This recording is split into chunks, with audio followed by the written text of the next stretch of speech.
Yeah. All right, everybody. Here we go. Welcome to or welcome back to Tuesday Bro Tuesday. You know, this used to be a live call-in show. Hopefully I don't know, maybe someday it'll go back to that. But what we do these days is we sort of unpack some of the news that's happened over the last week or so as it relates to the world of vaping. Wait, there's the logo. Now you know what you're watching. Could have been a vlog. Could have been a build stream. You have no idea. Now it's officially a Tuesday Bro Tuesday. But like I was saying, what we do nowadays is we sort of unpack a little bit of the news that's been happening as it relates to the world of vaping, the world of tobacco harm reduction, tobacco control, and the such as. I'm a freedom guy, you know, first and foremost. Vote gold, Joe Jorgensen. I'm a registered libertarian. So that's the lens that all of this news is going to get viewed through. And, you know, the big thing that happened literally just yesterday, California flavor ban. It's something we had been talking about extensively on Tuesday Bro Tuesday, something we had been talking about extensively in the vlog as far as the news and advocacy segment goes. CASA had an active call to action out for this for months leading up to this flavor ban. The hearing, the vote happened yesterday. Flavor ban passed. It was an infuriating live stream to watch. I caught maybe the last 5 to 10 minutes of it. But even that 5 to 10 minutes was rage-inducing enough. So we also have a special guest who's going to be on today to help us kind of, dig into this a little bit, do a little bit of a deep dive. What does this flavor ban even do? What does it affect? How did we get here? Why does California hate vaping so much? So let's bring our guest on right now. The great and powerful Danielle Jones is going to join us. Fingers crossed, no dangle clacks. Fingers crossed, no dangle clacks. Let's welcome Danielle Jones to the show. How are you, Danielle Jones? Well, hello. Am I dangle clacking? I see 0 dangle clacks happening. I'm actually pretty confident that there's not going to be any dangle clacks this week. Excellent. I'm excited to be the first dangle clack free guest. The very first dangle clack free guest. Now, if you guys don't know Danielle Jones, she's a very important person in the industry. Besides being part of the panel of the That's What She Said stream, you're also a board member of CASA. Why don't you give everybody a little... Don't let me introduce you. Let Danielle Jones introduce herself. Yeah, I am on the board of directors of CASA. I currently am actually the secretary of the board. Secretary of the board? No big deal. Yeah, it's because of my mad Trello board skills, basically. Yeah.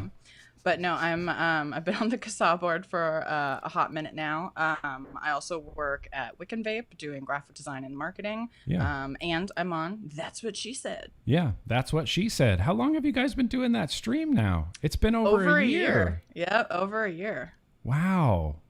Is it how you like it? It's fun, huh?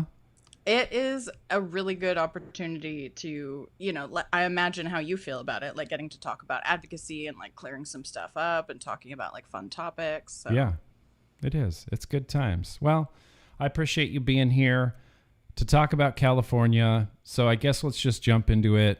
Fucking California. Yeah. I know. I could hear that eye roll that you just did. That was an audible eye roll that just happened in California. California's been trying to limit and restrict and ban and prohibit vaping for as long as I can remember. Yeah, same. As long as I can remember. Before this, it was, what was the other one? There's been so many. I can't even remember all the bill names. There's been so many. There was one that got shut down like right before that VaporCon West. SB 710, 810, something like that. Was it the numbers over the years? I just can't keep track of all They the all numbers. just kind of blend together. You know, the one number I do remember is, I forgot it. HR 2348. Wasn't that the federal one? I think They're so. doing the hashtag HR something like that for the big Alex federal. would be able to rattle all these off, I feel just but I'm just like, numbers? Recite them off the top of his head. Numbers. So they had the, I guess it was the floor vote yesterday. Yes. And everybody got up to speak. Did you hear a lot of the speakers who talked? Yeah. There was no dissenting opinion whatsoever. It was just all the supporters talking, which was pretty. I mean, even the final vote tally, there was only one registered no vote out of the whole assembly. Really? Just one? Yeah, But there were a just lot one. of people. Here, There's a lot of people who abstained. Yeah, I'm going to so throw the during vote. During the live stream, it was a 50-0. So 50 voted yes. And Yes. 0 voted no. Zero. But apparently they keep the roll call open even after. And so if you look on the actual California page for the bill, the final tally is 58-1. So 8 more people voted yes after the stream, after they were done. Lord. And one person. Yeah, that the one you're showing is what was live. Yeah, that's the last thing I saw on the live stream. So I took a screenshot of it, and it was just depressing. I did the same thing. And right up until they voted, I had this little bit of hope. They showed the thing, and I said, well, I wonder how many people are going to vote no. Right. And it was just yes, yes, yes, yes, yes, yes, yes. And then it just kept populating with all these yeses. And I kind of just, you sink down in my chair. I'm like, sink. Like, really, guys? Really, Nobody? California? Really? And so this is all, the bill itself is the Sharp bill, right? That's what it's called. Protecting steak. Steak. Steak. Yeah, Steak I think Act. It amends it or whatnot, if I'm not mistaken. And the STAKE is a great little acronym that says Stop Tobacco Access to Kids. STAKE. Right. Stop Tobacco Access to Kids. So this was done under the guise of protecting the youth, from tobacco products. Correct. Even though they say that they don't vape because of flavors, but we're still going to ban flavors. Pretty much. I mean, and the interesting thing about this is if you listen, because I've been participating in these hearings, because this has gone through, multiple committees in just the House. It already went through the Senate a while back, last year. Yeah. And I've been on all the committee calls. I've called in, I've spoken, because they did, let you do that. And the interesting thing is they almost never bring up vape when they talk about this. They talk specifically, they just lump everything into tobacco. Right. And there's zero mention of vapor products. It's just tobacco. Yes. And then a lot of emphasis on cigarettes and stuff like that. Yeah, flavored tobacco products. Yeah, they didn't even, it's like they didn't even want anybody. It was like saying Voldemort, right? You don't even want to say vapor products because it was pretty infuriating. So this is a de facto blanket flavor ban. Why don't you go over, what does this cover? Let's talk about it. Yeah, there's a little bit of confusion. So This bill, which is, again, for the record, SB 793, which has now passed both houses, I think it does have to pop back to the Senate briefly, the California Senate, just to get a rubber stamp of approval because some amendments were added in the House or the Assembly. But that's a quick process. It's going to go straight to the governor. There's no chance at that point to attempt to try to get this repealed, reversed, shot down, something like that. It's unlikely. I believe that CASA is updating our call to action still to, send Senate members messages anyway, just because, why not, voice your opinion. Right. But the understanding is that it's pretty much just going there for a rubber stamp on the amendments, and then it will be presented to Governor Newsom to sign. Okay. And so essentially this bill does not affect online sales. I want to be really clear about that first. This is specifically for brick and mortar tobacco retailers within the state of California. So vape shops. Vape shops, exactly. So it bans the sale of all tobacco products, including e-liquid, in flavors other than tobacco. So it also bans menthol. And menthol cigarettes. I can't believe they finally. Yeah, I can't. This is the first state in the Republic, isn't it, to ban menthol cigarettes? Or are we second next to New York? Did New York ban menthol cigarettes? I don't remember if New York did or not. Because menthol cigarettes is one of those. It's a very divisive issue. It's a very divisive issue, and it seems like every state has tried a lot to do it, and they never quite get there. There's always a lot of pushback. It's they true. Never quite get We're there. either the first or one of the first. I feel comfortable saying that. States to do that. So yeah, menthol is also included in this. Interestingly enough, there were some exemptions made. Yeah, talk about that. Those exemptions were, so this does not apply to premium cigars, and they define premium cigars as cigars that are handmade. They cannot be made on a machine, and there's a price point that they cannot be below. So it's high-end cigars, loose leaf pipe tobacco, so not loose leaf roll your own cigarette tobacco, but pipe tobacco, and hookah and shisha products were exempt. So there, and if you've ever, like, I went through a huge phase where I was way into hookah and shisha, like back in the day. That's all flavored, like all flavored, shisha. That's none of that tastes like tobacco. No, but that's all exempt. There is also language in here for a lot of people looking for loopholes. They saw and closed the loophole for short fills. So they have very specific language in this bill, and they word it as, let's see, what is it? It is, there's a lot of definitions in here. It's tobacco product flavor enhancer. So essentially what they said, that any product that is designed, manufactured, produced, marketed, or sold to produce a characterizing flavor, which is a flavor other than tobacco, when added to a tobacco product. So if you're talking about a short fill situation, like what the UK does, you've got your Nick shot, and then you've got your big bottle of flavoring. Yes. So they're calling the big bottle of flavoring the flavor enhancer, and the tobacco product would be the Nick shot. So anything that is designed to be combined together is banned. So I know for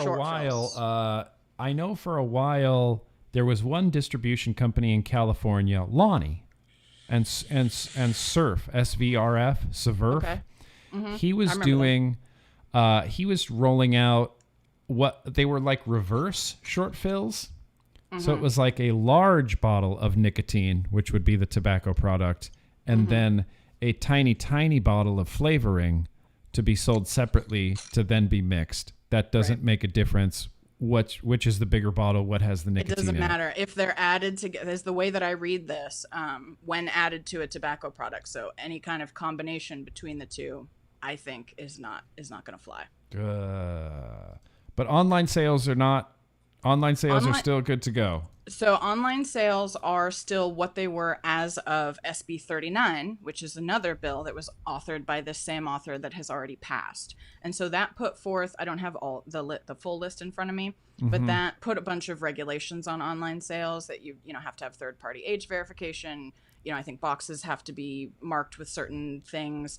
Manufacturer or vendors are supposed to like call and verify a customer. It's a little bit weird, but there's regulations in place for online already, according to Hill from his SB 39. And so this bill didn't need to, these are his words, this bill didn't need to address online because he already took care of that. Now, if we're looking at the future, I have a hard time believing that they're going to leave online the way that it is right now. Yeah.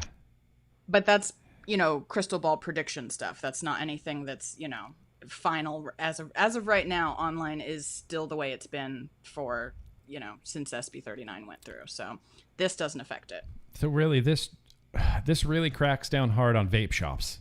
That's Correct. What this was designed to do, was to eliminate vape shops. Correct. Where people go to quit smoking.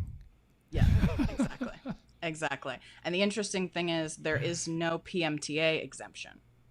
Which is very interesting. So even if your product snus, for example, that has gone through a PMTA, that has MRTP, still not allowed. Still not allowed. So even if companies get a PMTA in California, they have no exemption for that, so it's still banned. So even if a Vail vapor gets their flavored liquids through a PMTA, still can't sell them in California. Correct. Not in a brick and mortar. Not in a brick and mortar. Right. This is fascinating. Yep. This is so one thing that I read, and I'm looking here on the California legislative information about this bill. They mention loose leaf tobacco, shredded pipe tobacco. Pipe. Yeah. Pipe is the key there. Right. It says consists of shredded pipe tobacco, usually sold in pouches, excluding any tobacco product which, because of its appearance, type, packaging, or labeling, is suitable for use and likely to be offered or purchased by consumers as tobacco for making cigarettes, including roll-your-own cigarettes. Right. So it's a weird distinction. That's and a real weird distinction. I'm not a person that purchases loose leaf. I had friends in college that rolled their own cigarettes, but so I don't actually know, like, are there products that are like, this is for pipes and this is for cigarettes, or is it all just loose leaf? Like, I don't even know the answer to that. Yeah. But according to the California legislator, there's a difference, and one is okay in flavors and the other is not.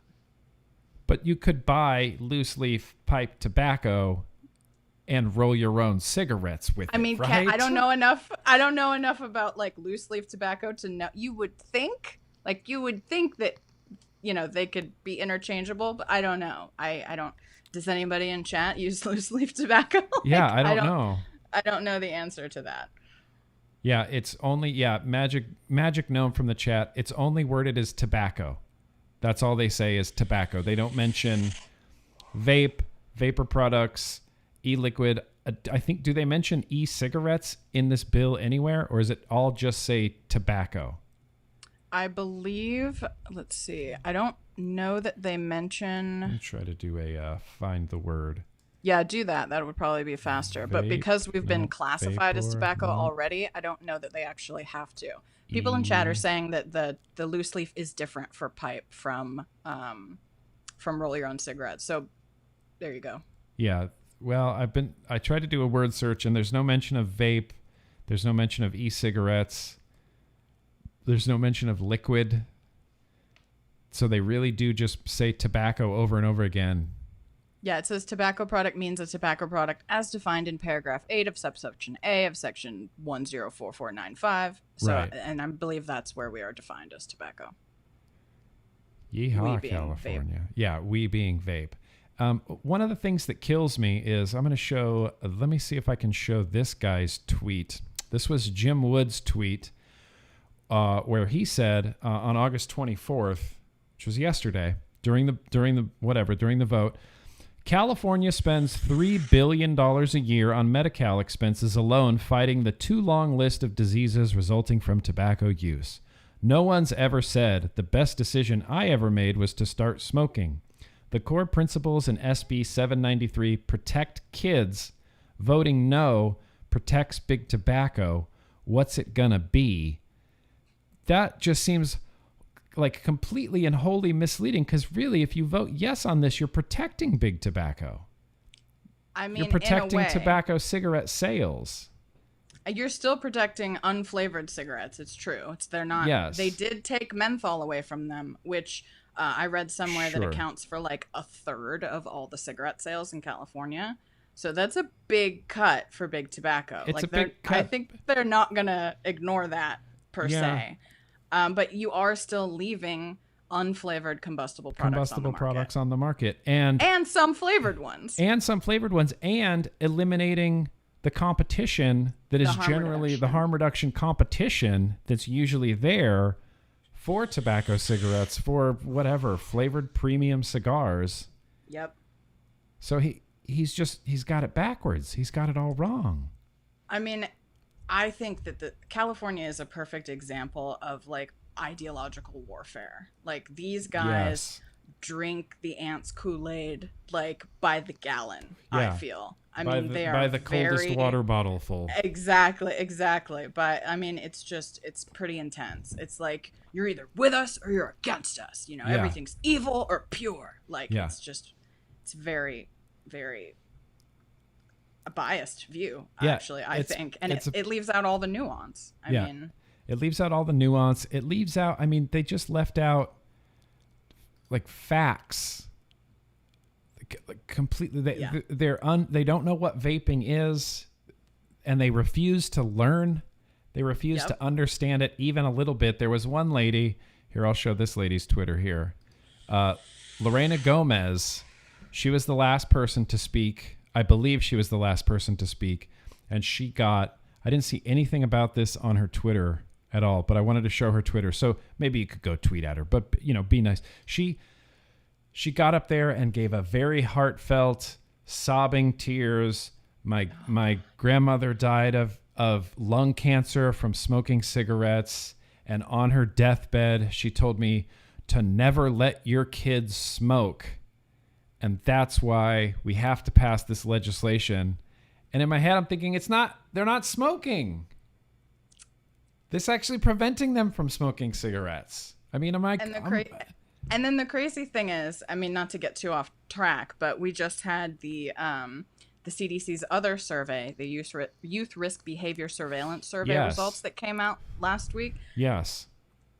Like record low numbers of kids are smoking. Low numbers. Record low. If the gateway effect held any water, we should be seeing smoking going up. We should. And we're just not. No. It continues to drop. It continues to decline. Yep. It's crazy to me that nobody's celebrating the lowest youth smoking rates ever. I know. I believe daily smoking, like kids smoking daily, high schoolers.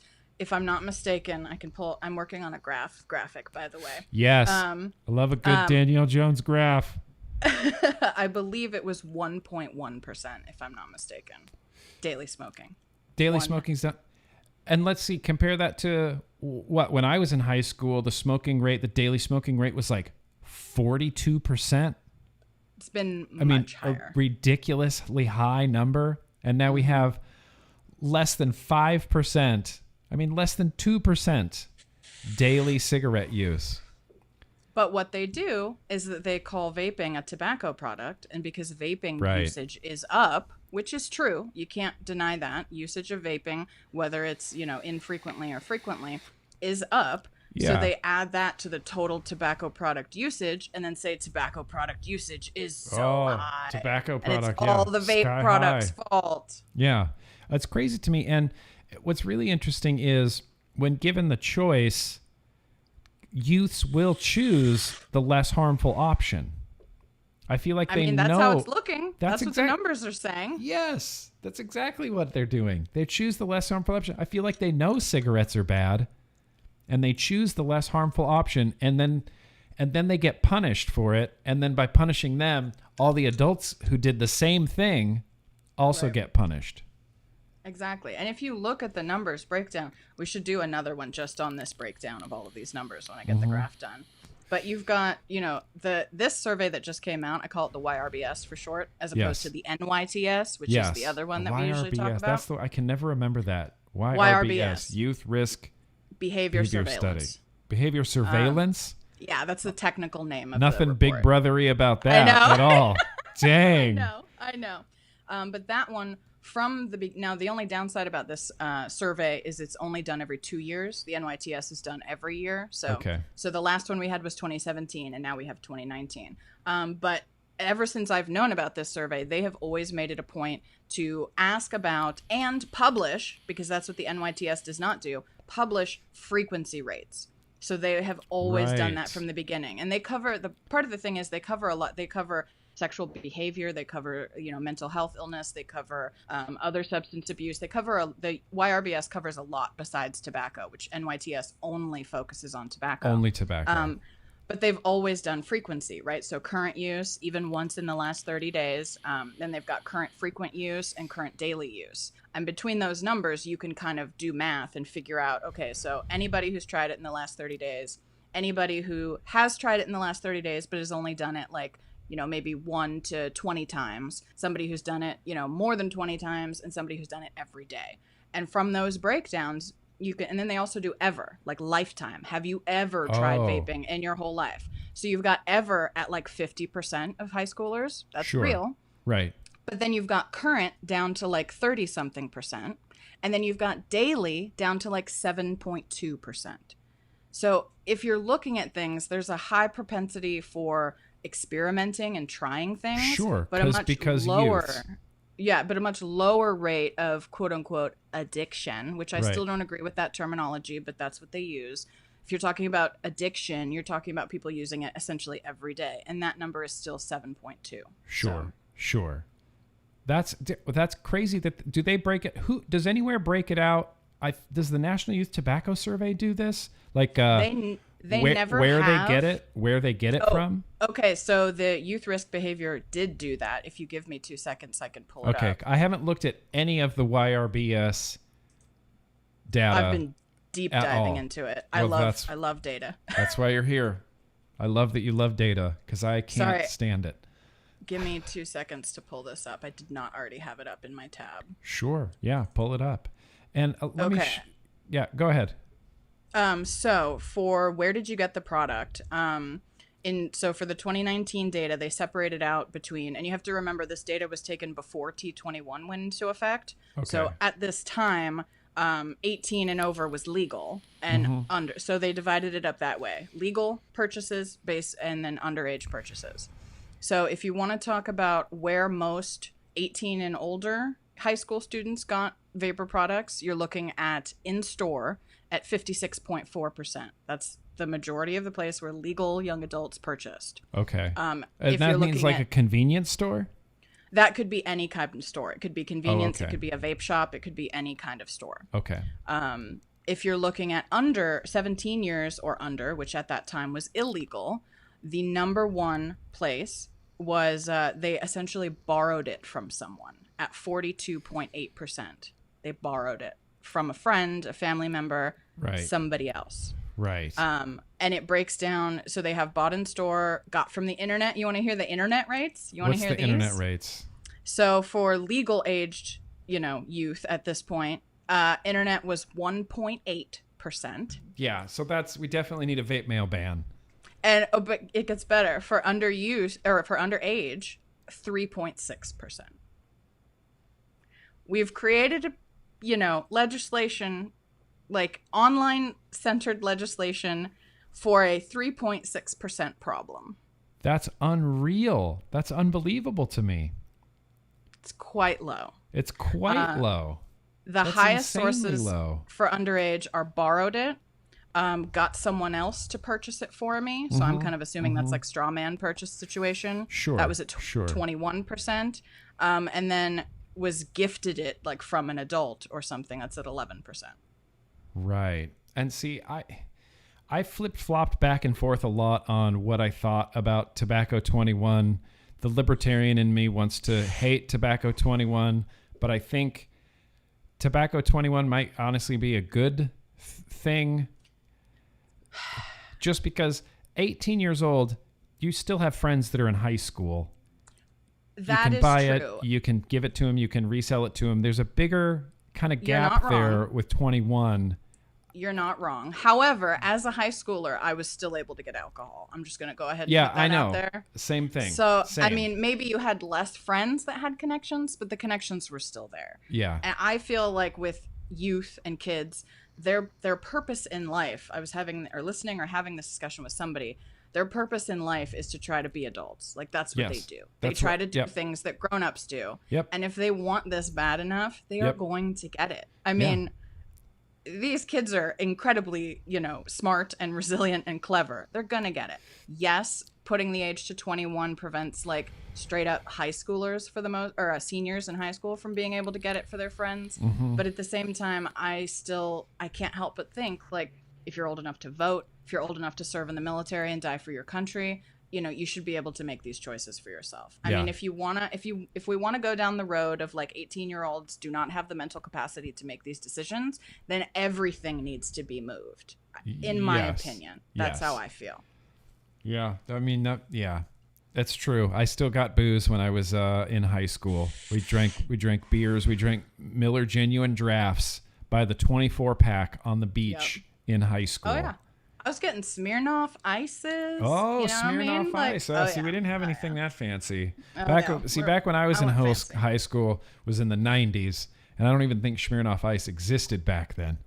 Probably not. We just got whatever we could get. It wasn't that we loved MGD, Miller Genuine Draft. It's that's what we could get, You're not picky about it. Right. And so we know San Francisco, right? You want to talk about San Francisco? They did this a while ago. Right. And we know from looking at San Francisco as an example that it just caused more smoking. In one of the age groups, I believe, and I don't remember which one exactly it was, but I saw that same article. In one of the age groups, smoking actually did increase. Yeah. Well, and the thing that I'm pulling from here is, I love Reason Magazine. I'm a big fan of the Reason Magazine. And they're talking about how San Francisco's chief economist said that, oh God, well, this isn't going to have an impact on, the income, the money, right? The income of the state. It's not going to affect us because those people that would be buying e-cigarettes will just buy other tobacco products like conventional cigarettes. I tweeted that. I was so outraged when it happened. I tweeted that. I can't believe that. And he just went up and said it. Yeah, he just went up and said it. He just said it. Yep. It wouldn't be bad for business. Here it is from the Reason article. It found the ban wouldn't be bad for business because the money currently being spent on vaping products will still be spent in the city on other nicotine products such as conventional cigarettes. Yep. So did none of these assembly members in California look at San Francisco as like an example? Like, hey, they already did this. What were the effects of it there? I doubt it, because if it doesn't support their narrative, it doesn't exist, right? Yeah. Yeah. But we know. I'm just going to go ahead and say it. I mean, we know, though. We already have an example. That makes me want to pull my hair out that we have this example of San Francisco and what happens. Yep. And not only do cigarette sales go up, more youth start smoking, and adults are less likely to try vaping to quit. So that's where we're at in California. Yeah, and somebody did ask about some details. So yeah, I just want to get to that real quick. So the governor, I believe, has until September 31st to sign the bill into law. Okay. If he does not sign it, it goes into law anyway. California is a little bit different than other states. Sometimes there's like a pocket veto type situation where he can just like ignore it and then it has to, start over again. Not in California.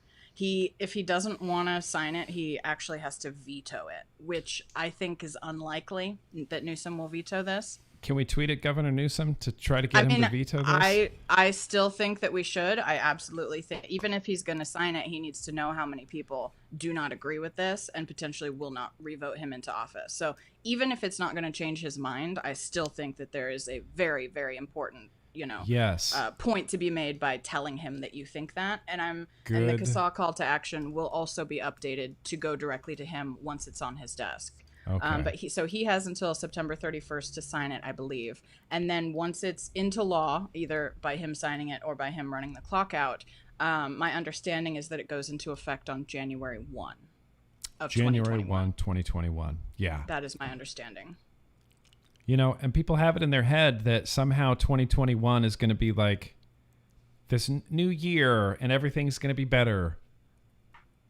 When in reality, that doesn't seem to be the case, especially in California, especially with vaping. I think we should tweet at Governor Gavin Newsom. I put a link to his Twitter in the chat. I'll put a link in the description. If you're in California, tweet at him. Let him know that you are against this. You can, I'll put other things in the description. I'll put that Reason article in the description. I'll also put this in the description. And this is from NIH. That's the National Institute of Health. National Institute of Health, the NIH, PubMed.gov. But it says it's the comprehensive, an impact of a comprehensive tobacco product flavor ban in San Francisco among young adults. This is another big one that I saw. And the conclusions here, let me try to put this up on the screen. Conclusions right here. These findings suggest that comprehensive local flavor bans by themselves cannot sharply reduce the availability or use of flavored tobacco products among the residents. Nevertheless, local bans can still significantly reduce overall e-cigarette use and cigar smoking, but may increase cigarette smoking. And this is from this is on the National Institute of Health, National Library of Medicine, PubMed.gov. I feel like we could tweet this at Gavin Newsom. Absolutely. Right? He might listen to Reason. I think the chances are slim of getting to veto it, but at least he needs to be aware of, like you said, and that's an excellent point that I never really considered that. Even if it doesn't get him to change his mind, he'll at least know how many people in California are against this and would possibly not vote for him because of it. Yeah, it quantifies the opposition. Like, you need to know. Even if you know, what he chooses to do, ultimately, we can't necessarily control. But he needs to know, right? If we, as vapors, it's our responsibility to give him the information that we do not agree with this. Yeah. If we don't do that, if we don't speak up, then for all he knows, everybody's in agreement. And it's everybody's a great cool thing. with it. Everybody's cool with it. You know, I think that thinking about your calls to action and talking to your legislators, you know, a lot of people maybe get disappointed if they don't do what they tell them to do, but that's not 100% of the point. Like, yeah, obviously you want them to do what you want, but you also need to make clear your opinion so that they can make informed decision as well. Because if you don't say anything, how do they know? Yeah, how do they know? You need to voice your concern because, you know, at the end of the day, this is what I always say. They work for you. They're supposed to work in your best interests. And if they're doing things that are not in your best interests, it is your due diligence as a citizen, as an American, to voice your concern, make your voice heard to these politicians. Pam in the chat, I know it's nearly impossible to happen, but what would have to happen to overturn a ban once it becomes a law? Back to the House/Senate. Maybe Danielle can speak to this. A referendum. Yeah. So, and I don't necessarily think, I mean, if you put your logic cap on, and again, this is crystal ball stuff. This is not anything, you know, that I know for a fact. But if you consider that the impact that menthol cigarette sales would have on, let's say, some tobacco companies, for example, there is a process to get laws like this overturned. And essentially it's similar to like a ballot initiative, right? Like you have to get signatures and then you put it on the ballot to the California voters. And then they tried that with the San Francisco flavor ban. If you recall, there was a referendum, a ballot initiative. It also failed. So then, you know, the flavor ban stuck. Someone or some company or some whatever politician could do the same thing for this. I don't know if they will. I don't know if they think it's worth it. You know, because stuff like that costs money and time, and the San Francisco one failed. So I don't know the answer to that, but there is a process for that. It does exist. Yes, there is a process. It's you know, and I don't know if you ever remember Kevin Skipper. Kevin Skipper used to be around in the vape community, in the vape industry. He was a big advocate guy. He would always talk about it's worlds easier to stop these before they happen. Rather, you know, get ahead of the train before it goes through, rather than trying to get these things overturned. It's a much longer, time-consuming, you know, process. It's more people you have to appeal to, too, right? Like if it goes on the ballot, you have to convince the entire state, right? All of the voting residents of the entire state, as opposed to when the bill's going through, you have to convince, you know, 30, 50, whatever, you know, lawmakers. So it is harder. It's also more expensive, more time consuming. Yes. You know. More expensive, more time consuming. Someone asked in the chat, you know, what about all the shops that closed down? That's, you know, however many jobs lost. I was trying to look, you know, the VTA, I think, is someone who has that information about. I'm trying to find something like how many shops would close down. Yeah, that's always the struggle with the vapor industry, because unlike, let's say, for example, the convenience store industry, like those guys all have, you know, Nielsen data. They all report their sales to one place. And so you can quantify sales, number of stores, jobs, things like that. But the vapor industry, because we are so independent, and we don't have like a one source where we all give our sales data to, we all give our employee numbers to, it's really difficult to try to estimate that. Yeah. I know that various people, you know, over the years have tried to like generate lists or at least keep track of like vape shops that are closing or different things like that. But the unfortunate answer is we don't have hard data on that. We don't. I know that in Los Angeles, there's probably, I don't know, 50, 60 vape shops. If you Google, like on Google Maps, how many vape shops pop up across the state, it's got to be into the hundreds and hundreds of vape shops.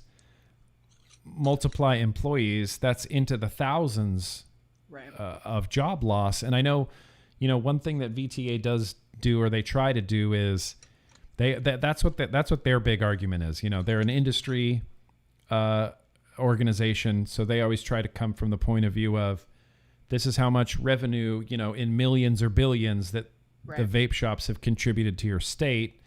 They posted out a tweet recently. I wish I could find it now. About Phoenix. $14 million in wages, $47 million economic impact in Arizona if they ban flavors in Arizona. And you figure California's got to be bigger than that. Oh, you would think. More vape shops than that. 5.8 million in tax revenue lost if they pass this flavor ban in Arizona. And that's just for Phoenix, Arizona. That's not the entire state. That's just for Phoenix, and you got to figure the California. There's got to be, like I said, probably hundreds and hundreds of shops. Right. Probably, thousands and thousands of jobs lost, millions, upwards of millions and millions of dollars in tobacco or in tax revenue lost. That's crazy. But as they said on the floor, they don't care about the money. Yeah, they don't. They don't. They talked about that a lot, actually, which was surprising to me. One or two of the speakers was like, we've heard a lot of people saying that like this is gonna, drop our funding and blah blah blah for different things, but we don't care. And I'm like, okay, so you're going full zealot. All right, here we go. Now we know. Now we know who we're dealing with. Yeah, we don't care. It's weird that they can recognize that and then just say don't care. It's like a Cuomo move. Is vaping better than smoking? So what? Yeah. We get to the point where they'll recognize it, they'll recognize the economic impact, they'll recognize the harm reduction aspect of it, and then just go, we don't care. Yep. So what? So what? We don't care. Unbelievable.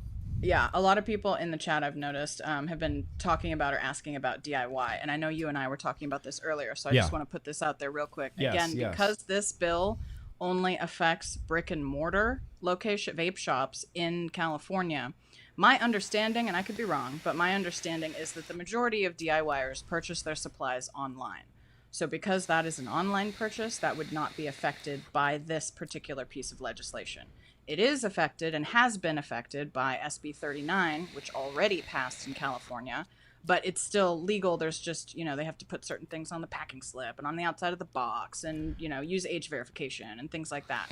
So if you're in California, ordering DIY supplies from the internet, for the time being, this does not affect that, as I understand it. Yes. Okay. So that's a little bit of a silver lining, right? Sure. We'll be able to DIY. That helps vapors in the state of California. That helps already converted smokers who know what they want to be able to get that stuff. Right. But it just puts another thing in place for smokers to be able to make that transition. Right. It doesn't help. I think there's a lot of smokers these days who are not just gonna on faith purchase something randomly online that they've never tried before when they're very new to this. I mean, I know a lot of early adopters like you, from back in the day were willing to do that kind of stuff. Whatever it takes. Exactly. But I think that there's a large percentage of smokers who are not going to. And that's why the vape shop is so important, right? Because you can actually go in person to person, get advice, get support. It's a community. Yes. And this is a terrible, terrible blow for harm reduction. Terrible blow for harm reduction. Terrible blow to public health. There's a sick part of me that kind of wants to go, fine, ban flavors, see where that gets you. You just want to see smoking rates go up? You'll see smoking rates go up. Fine, this is your bed. You made it. I tried it at every turn that I possibly could to stop you guys from doing this. But I'm just going to let you do it and let you suffer the repercussions of cigarette sales going back up and people smoking cigarettes again. Yeah. And those smokers not switching and not quitting. My worry is that, because how the ants love to spin, right? Oh, yeah, my worry is that they're going to go, oh, look, the gateway effect is in full steam now. Look at all the smoking that's going up because they were I feel we didn't ban it fast enough. We didn't ban it fast enough. The gateway effect already took a hold. Oh my God. Exactly. Don't even say that. That's exactly what's going to happen. I mean, I Where's worry. my tinfoil hat? That's exactly what's going to happen. Let me do a couple of these. There's been some super chats coming in that I kind of ignored for a little bit. Take a vape break. Yeah, take a vape break. Hydrate yourself. Trey Watt, hello and welcome. Welcome to you, Trey Watt. Southern Comfort's in the house. He says, I'm going to be very disappointed if Danielle gets more ragey than you. I am the Rage Sweat King, and you are the Prince. Don't let me down. Hashtag True Prodigy. You know, Southern Comfort, if you wanted to see real rage sweat, you should have seen me watching this hearing yesterday when I was just, you know, you get that weird, like, sinking in your stomach feeling every time they talk, and you're going, you're wrong. You're wrong. You're wrong about this. You're wrong about this. Rage sweat. Hamish, just some hearts. Very gracious of you, Hamish. Southern Comfort, banning flavors is like giving an alcoholic whiskey-flavored water. Yep. We're trying to disassociate from that burning cigarette taste. And that's very true. I think there still will be a lot of smokers that will pick up a tobacco Juul or a Vuse and be able to make the transition. It's not going to be as enjoyable, but I think there's still a much smaller percentage will do it. I think, yeah, I would agree with that. I think that some people will still, but I mean, you're vastly impacting the number who could. The potential there. The potential there is completely lost because even longtime vapors, myself, my wife Casey, we still get on about flavors where I don't like this flavor anymore. I need something. I need a good flavor. Where's my mango? Like I need my mango. Even after 11 plus years of vaping, still need that right, good, correct flavor to really feel satisfied by it. Yep. Mm-hmm. Although you're talking to the wrong person because I've been vaping the same flavor for like 4 years. Oh yeah, I know. You're one of those. I vape the same thing for the rest of my life type of people. Have you ever ventured out? Do you try other flavors? Oh yeah, sure. Yeah. Okay. I got Dwayne's mango a couple of weeks ago and tried that for a little while, but went back. Yeah. I've tried a few things. My husband buys liquid from a shop online. They had like a strawberry banana something or other that I did for a minute, but I just always go back. Like I just always go back. Well, I feel like my mouth goes like numb to other flavors, but not to Helen. Like it just does, or either that or I'm so used to what that like vapor tongue to Helen feels like that, look, stick with what works. Shout out to Lanco Vapor. Shout out to Lanco Vapor, Helen. Stick with what works. Mark Lane in with the super chat. That's very gracious of you, Mark Lane. I just looked up the agenda for the Phoenix City Council meeting for tomorrow. There is nothing I can find in regards to flavors/vape for now. I know a few members of the council and will contact them moving to Kansas City around February. Yeah, Mark, this is AZ Advocate Mark. He's been in my streams quite a bunch. He does a lot for the vape, the vape movement, I guess, in Arizona. Do everything you can, Mark. You're doing God's work over there, and I appreciate you. I appreciate you doing that. And they could be using, some smarmy terminology. There was no vape terminology in this California bill. It was just tobacco.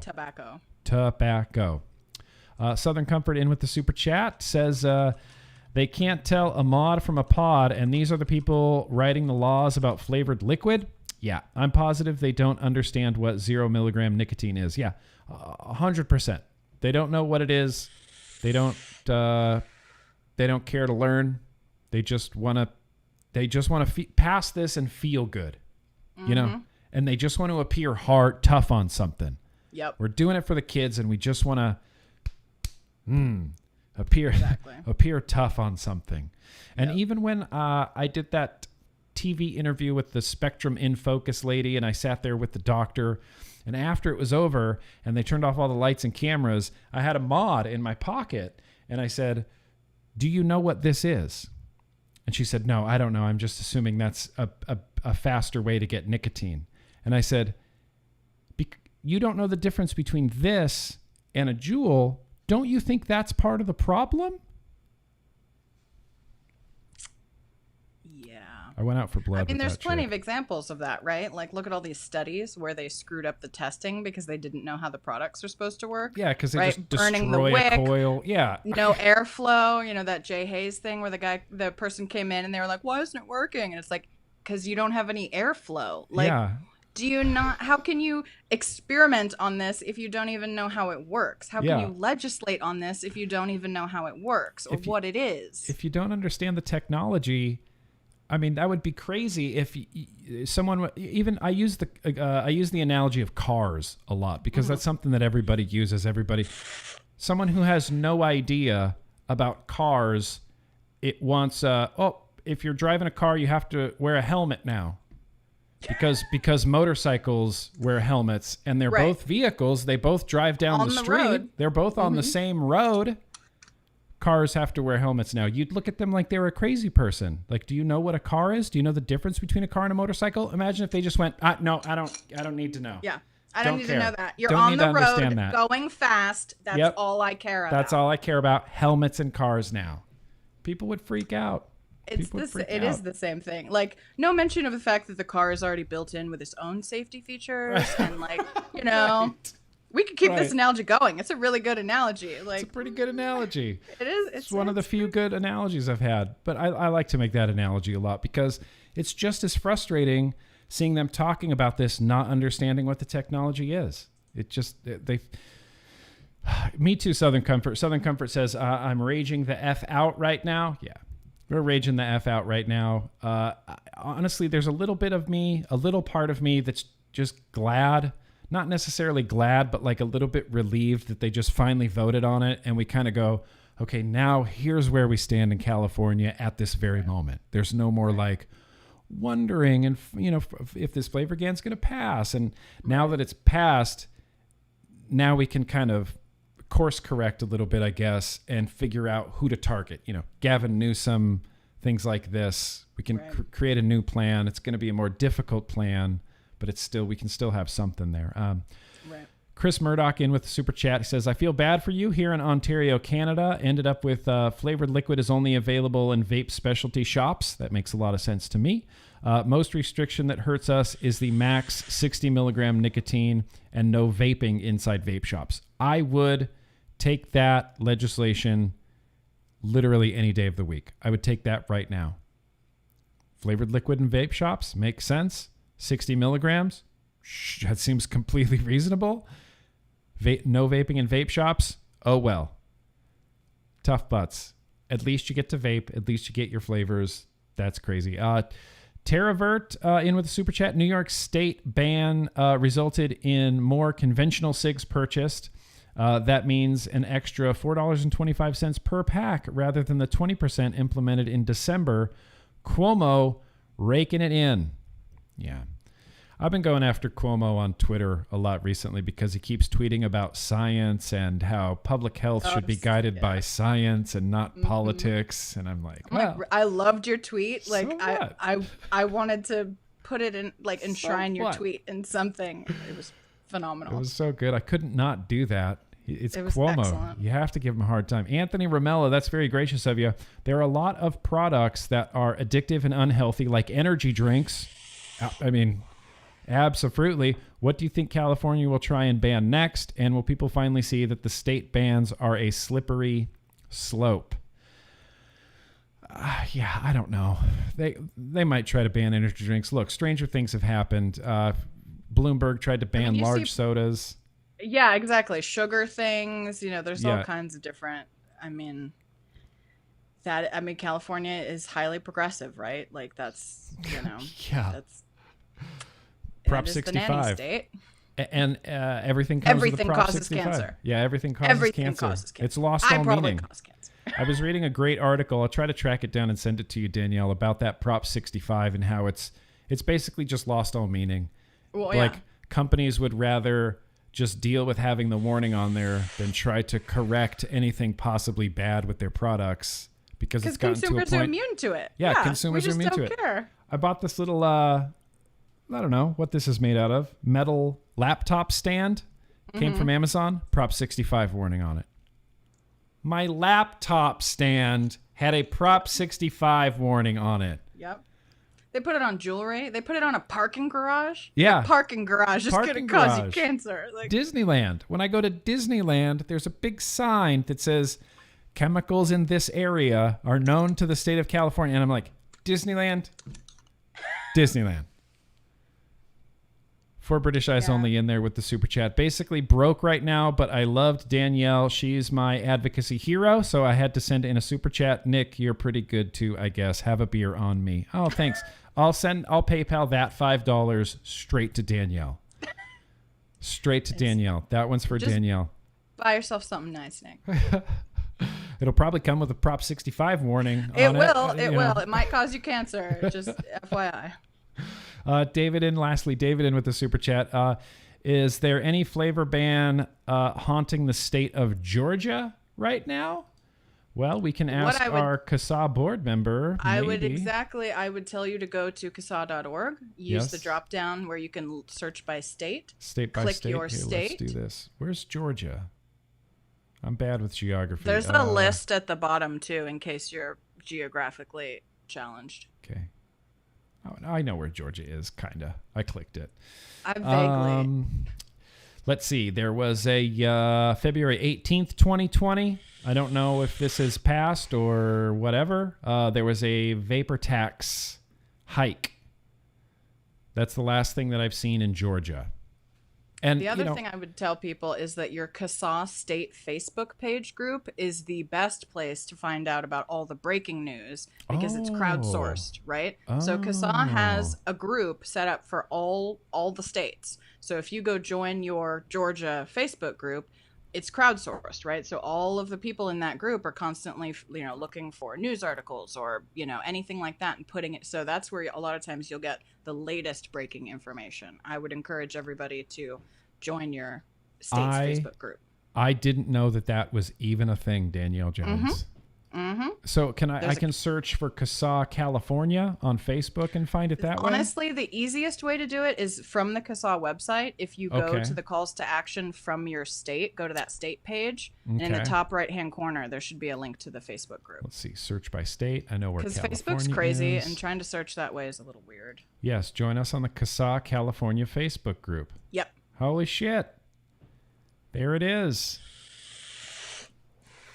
I recommend everybody does that because then it's groupthink and it's crowdsourced, and that's usually, That's a good way to do it. Do you sell? No. Submit. All right. I didn't know that these existed, but that's a fantastic thing. Shout out to Kristen. She manages all of those. She set them all up. She is a goddess. Kristen's great. She's one of the old school peeps. Really very, very cool, very smart person, really dedicated to the cause. She was on the Rise and Vape podcast as well with Logan Exhales. She did a great interview with Logan. I'll post a link for that as well in the description if you want to get to know one of the peoples in the CASA. She's great. Wow, that's state Facebook group. What a great idea. That's blowing my mind right now. I didn't even know that exists. And that honestly, CASA, we use that because there's no system that we can afford that exists to track every single municipality, city, county, state bill legislation that comes up. So we draw a lot from that too. And it's you guys out in your state coming across news that affects vape stuff. You post it in there and we pick it up a lot of times and turn it into a call to action. So we really do, need those members and people who are, a lot of people are like, well, how can I help? How can I help? That is a great way to help. You know, you can ask to be a moderator for your state's group, and help us moderate those groups and also find those news articles and put them up because that's how we get a lot of our intel. That's incredible. That's fantastic. I learned about these just now, and I'm going to promote them all over the place like crazy. That's a great idea. I mean, it's a really good way to get that information, especially since it's crowdsourced. Sorry, I don't mean to just keep repeating myself. I think this is great. I think this is just fantastic. Well done. We do too. Let me do these last few super chats here. We're about to wrap this up here. We had Bob. Boob sweat leads leads to pearl necklaces in with the super chat there. Thank you for the info and your vids. You helped me switch. Oh, thank you very much. I'm happy to have helped out on your journey there. Boob sweat leads to pearl necklaces. Tom Sharo, I know who Tom is. I feel like vaping is emulating the movie Braveheart. Scottish people accepted prima nocta out of pure necessity. We are accepting regulations out of necessity, but it can get out of hand fast. Yeah, regulations are a slippery slope, and what regulators seem to like to do is to just pass some legislation and then start making exemptions for the things that it affects negatively. Right. You know, California just saw that with this whole Uber, Lyft, making them employees type of thing, which that drives me nuts. That makes me so angry. But then they go back and they're like, oh, well, this affects musicians negatively, so we'll exempt them. This affects writers negatively, freelance writers negatively, so we'll exempt them. But the rest of you, you know, this is a big blanket. They legislate with a sledgehammer when really they need to legislate with a scalpel. I think that's something we talk about a lot. Legislate first, ask questions later. Yep, that's welcome. USA. All right. Ford Power, very gracious of you. Just heard about this when I saw your video live. As a California native, now in Colorado, no better. I'm not surprised, but disappointed. My favorite juice is made in California, so now they're just going to stop producing, or what? I don't know how this affects manufacturers, because I know Naked's in California. I know a few manufacturers are in California. To my knowledge, this bill particularly does not. It affects specifically tobacco brick and mortar retailers. That was very specifically in the language. This is just retail. So, you know, if Naked, for example, had a shop that they sold out of their liquid from, they would not be allowed to do that anymore. But in terms of manufacturing it, I don't believe that this bill affects that, to my knowledge. So they can manufacture it and sell it out of the state, just not in the state. Right. Or online. Or online into the state. I know.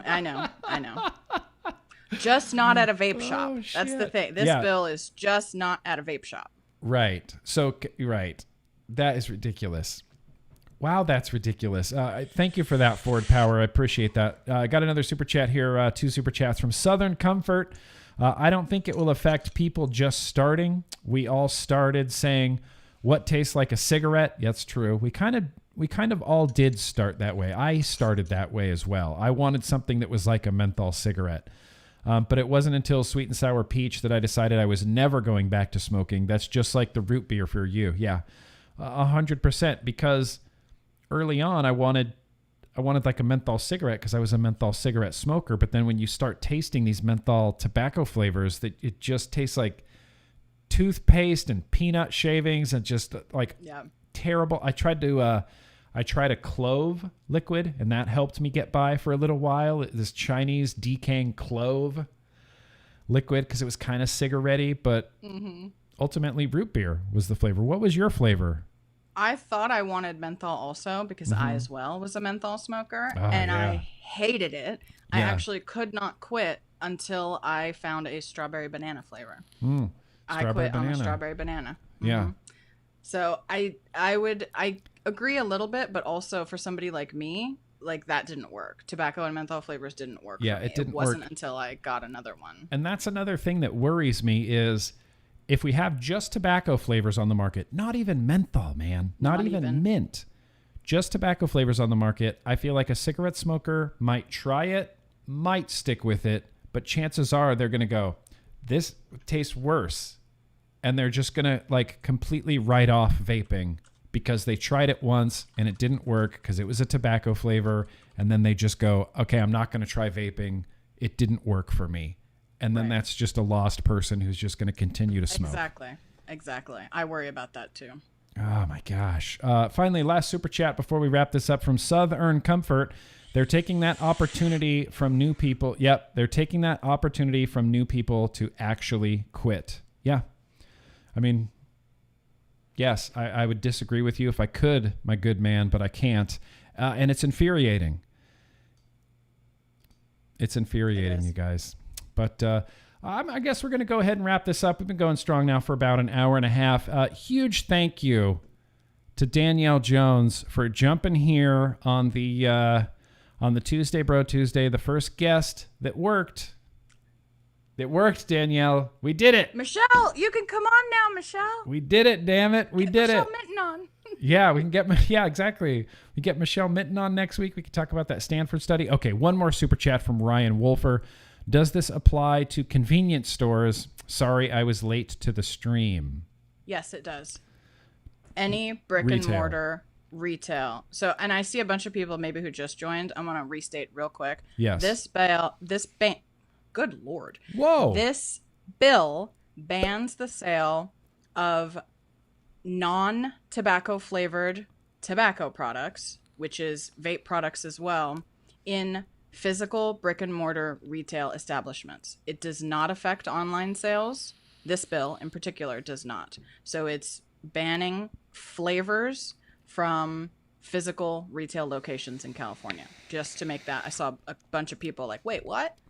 Does not affect, this bill does not affect online. Doesn't affect online.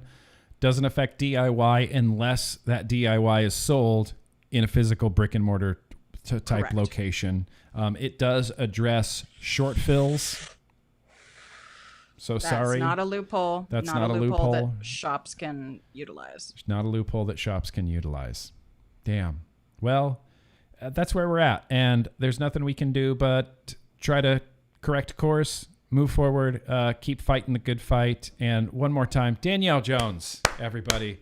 Danielle Jones, thank you for taking time out of your day to be here, educating us all on what happened in California.